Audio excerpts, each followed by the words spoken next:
మనము ఈ ఉద్యోగాల కోసం ఎదురు చూసి తండ్రుల ఆవేదనలు మనము వాళ్ళను పూర్తిగా వాళ్ళను అప్పులు తెచ్చి పెట్టినాక వాళ్ళ బాధలు చూడలేక మనం బాధపడు వాళ్ళ బాధ తప్ప ఏంది అన్న. తల్లిదండ్రులను కష్టపెట్టకుండా మనము ఉద్యోగాలతో ఆశతో వదిలిపెట్టి మనం ఏదైనా సెల్ఫ్ ఎంప్లాయ్మెంట్ చేసుకుంటే తప్ప ఈ రోజుల్లో మనకు వేరే మార్గం లేదన్న. ఎవరిని నమ్మినా మనకి ఏం లాభం లేదు. ఎవరికి లంచాలు పెట్టద్దు. ఉద్యోగాలు అంటే లంచాలకు లక్షలకు అమ్ముకుంటారన్న. పేదోనికి ఎక్కడ ఉద్యోగం వస్తుందన్న? పేదోనికి ఉద్యోగం రాదన్న. ఈ రోజుల్లో పేదోనికి ఉద్యోగం రావాలంటే డబ్బు కావాలన్నా. మనకు డబ్బు ఎక్కడి నుంచి వస్తుందన్న? మన తల్లిదండ్రులు సంపాదించింది మనకు ఉన్నదా? మనం చదివించడానికి పుత్తలు తాకట్టు పెట్టిరన్న. వాళ్ళ కన్నీటి సుక్కలు రక్త సుక్కలు తీసుకొని వాళ్ళు మనం చదివించారన్న.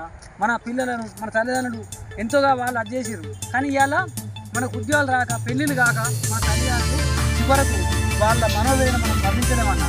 మరి అటువంటి పరిస్థితి మనకు ఉద్యోగం అవసరం అన్న.